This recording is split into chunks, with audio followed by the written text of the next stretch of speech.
नमस्कार, मैं हूं राहुल शर्मा। आप देख रहे हैं एसपी नया न्यूज और स्वागत है आप सभी का हमारे इस स्पेशल प्रोग्राम में।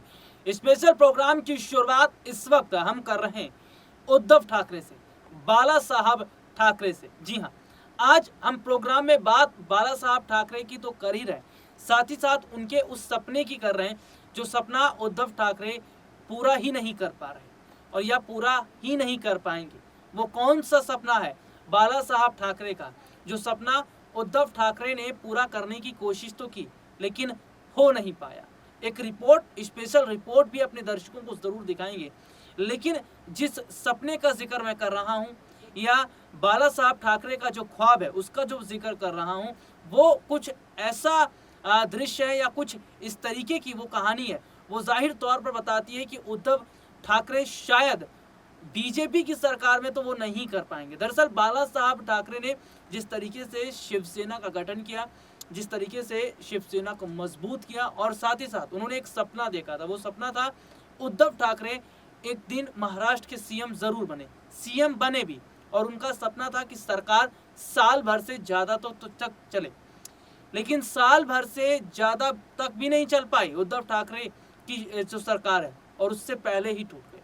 यानी कि उद्धव ठाकरे उस सपने को पूरा करने निकले तो थे, लेकिन एकनाथ शिंदे के बगावती तेवर के बाद, शिंदे के बगावत के बाद पूरा जो महाराष्ट्र में शिवसेना की जो सरकार बनी थी या जो मिली जुली सरकार बनी थी, या बाला साहब ठाकरे चाहते थे कि उद्धव ठाकरे सीएम बने, सीएम पद पर ज़्यादा समय तक नहीं रह पाए। तो ये वो सपना है जो उद्धव ठाकरे पूरा नहीं कर पाए, एक साल भी नहीं सरकार चला पाए, और अब देखा जा रहा है कि आने वाले वक्त में तो मुश्किलें बहुत है। चलिए आपको एक रिपोर्ट दिखाते हैं। बहुत बेआबरू होकर तेरे कूचे से हम निकले, बहुत निकले मेरे अरमान, लेकिन फिर भी कम निकले। गालिब की ये पंक्तियां इस वक्त शिवसेना प्रमुख उद्धव ठाकरे पर सटीक बैठ रही हैं। महाराष्ट्र की राजनीति में काफ़ी समय से चल रहे सियासी संग्राम को अगर देखा जाए तो वो अपने अंतिम पड़ाव तक पहुंच चुका है। सुप्रीम कोर्ट ने जैसे ही शिवसेना की दलील खारिज कर दी थी, महाराष्ट्र में फ्लोर टेस्ट की इजाज़त दी थी, वैसे ही उस वक्त मुख्यमंत्री उद्धव ठाकरे ने अपने पद से इस्तीफा दे दिया था। यहां तक कि उन्होंने विधान परिषद की सदस्यता भी छोड़ दी थी। उनका कहना है कि वो अब अपनी पार्टी को नए सिरे से खड़ा करेंगे। उन्होंने बागी विधायकों को शुभकामनाएं भी दी थी। लेकिन क्या वाकई उद्धव ठाकरे बाला साहब ठाकरे का सपना पूरा नहीं कर पाए? बाला साहब ठाकरे ने सपना देखा था कि उद्धव ठाकरे सीएम कुर्सी पर बैठे तो ज़रूर, लेकिन साल भर से ज़्यादा समय तक सरकार चलाएं। लेकिन साल भर से ज़्यादा समय तक सरकार ना तो वो चला पाए और ना ही सरकार को संभाल पाए। साल भर से पहले ही उनकी सत्ता चली गई, साल भर से पहले ही उनके हाथ से कुर्सी निकल गई।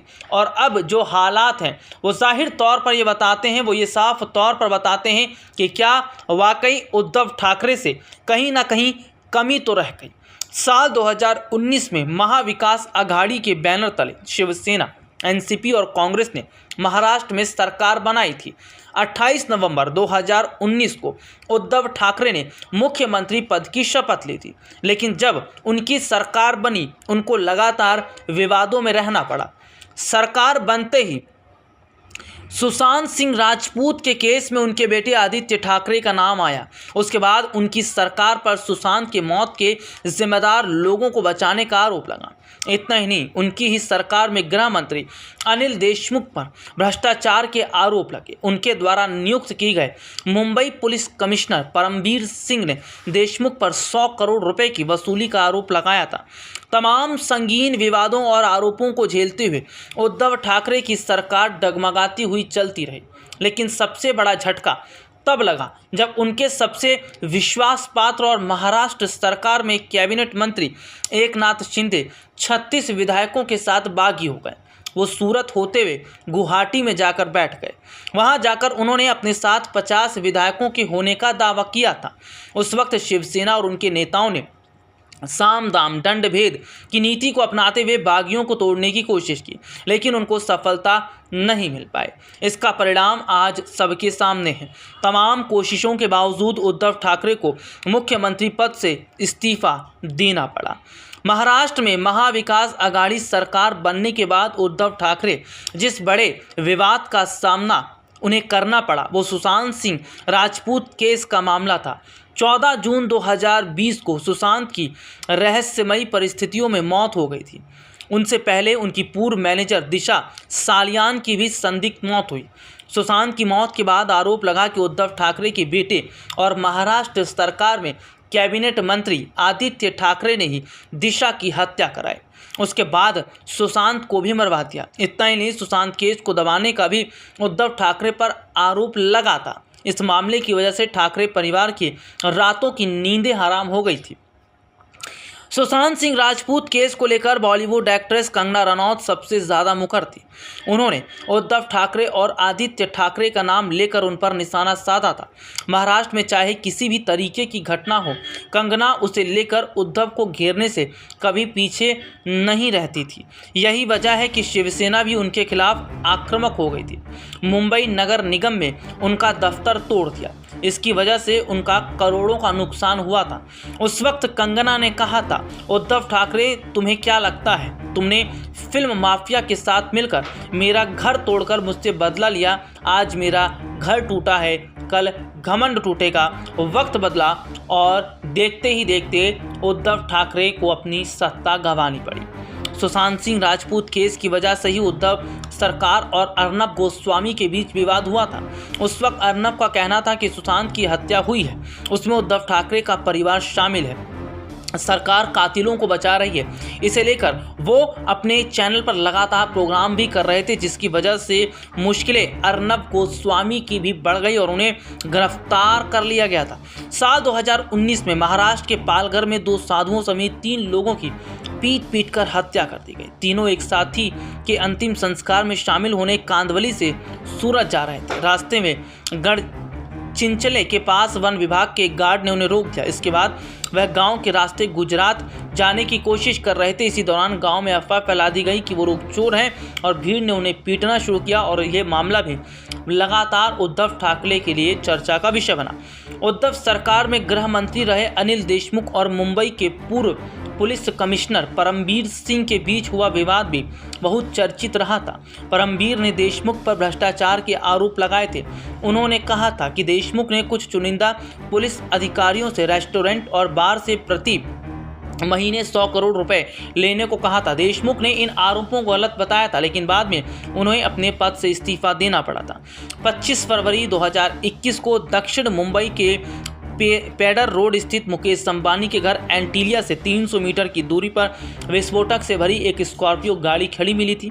इसमें 20 जेलेटिन की छड़ें और एक धमकी भरा लेटर बरामद हुआ था। लेटर जैश उल हिंद नामक आतंकी संगठन की तरफ से था, जिसमें अंबानी परिवार को जान से मारने की धमकी दी गई थी। इस तरह अंबानी परिवार को भयभीत करके उनसे पैसा उगाही करने की कोशिश की गई थी। 5 मार्च 2021 को इसके मालिक मनसुख हिरेन का शव रेती बंदर की खाड़ी से बरामद हुआ था। इस मामले की साजिश रचने के आरोप में बाद में मुंबई पुलिस के अफसर सचिन वजह, प्रदीप शर्मा और सुनील माने का नाम सामने आया था। बॉलीवुड सुपरस्टार शाहरुख खान के बेटे आर्यन खान को अक्टूबर 2021 में मुंबई क्रूज ड्रग्स केस में गिरफ्तार किया गया। नारकोटिक्स कंट्रोल ब्यूरो के अफसर समीर वानखेड़े की अगुवाई में एनसीबी की टीम ने क्रूज पर छापा मारकर आर्यन खान सहित 14 लोगों को गिरफ्तार किया था। इस मामले में कहा गया था कि आर्यन खान के पास से ड्रग्स मिला है। उन्होंने क्रूज पर ड्रग्स का सेवन भी किया था। कई अदालती सुनवाई, बहुत सारे ड्रामे और लंबी हिरासत के बाद बॉम्बे हाई कोर्ट ने उन्हें 25 दिन बाद जमानत दे दी थी। इस तरीके से कई बड़े विवादों में उद्धव ठाकरे की सरकार रही, सरकार लड़खड़ाती रही, उद्धव ठाकरे ध्यान न दे पाए और देखने को मिला कि जब बगावत शुरू हो गई उद्धव ठाकरे की पार्टी में शिवसेना के अंदर, तो शिंदे अपने विधायकों को लेकर बीजेपी के साथ मिल गए और सरकार उद्धव की गिर गई। यानी कि वो सरकार जो साल भर भी नहीं चल पाई और वो सरकार जो बनी तो थी लेकिन डगमगा रही थी। ये रिपोर्ट आपने देखी, जिसमें विस्तार से हमने अपने दर्शकों को दिखाया कि कैसे एक सपना बाला साहब ठाकरे ने जरूर देखा था। हालांकि बीच में इस तरीके से महाराष्ट्र में हालात बने थे कि वापस उद्धव ठाकरे सीएम पद को संभालते नजर आए, वापस सीएम कुर्सी को संभालते नजर आए, लेकिन बात बन नहीं पाई क्योंकि सीधे सीधे तौर पर अगर अपने दर्शकों को बताएं कि जो हालात या जिस तरीके की स्थितियों को हम देख रहे हैं वो ये जाहिर तौर पर बता रही कि क्या वाकई आने वाले समय के अंदर, क्या वाकई आने वाले वक्त के अंदर जिस तरीके से मैं अगर बात करूं तो उद्धव ठाकरे शिंदे और तमाम विधायकों को लेकर चलने का जो फैसला कर रहे थे या शिंदे और तमाम विधायकों को एक साथ लेकर चलते हुए सरकार बनाने को लेकर जो कदम उठा रहे थे, शायद वो चीज़ें होती नजर नहीं आई। लेकिन क्या आने वाले वक्त में जो बाला साहब ठाकरे का जो सपना था उद्धव ठाकरे जो पूरा करने वाले थे, क्या वो पूरा कर पाएंगे? या फिर अगर एकनाथ शिंदे का ही जिक्र कर लेते हैं, एकनाथ शिंदे की अगर वापसी मातोश्री की तरफ हो जाती है तो क्या ये एक बहुत बड़ा बदलाव भी होगा? आज के लिए इतना ही, आपसे फिर दोबारा मुलाकात होगी, तब तक के लिए इजाजत दीजिए, नमस्कार।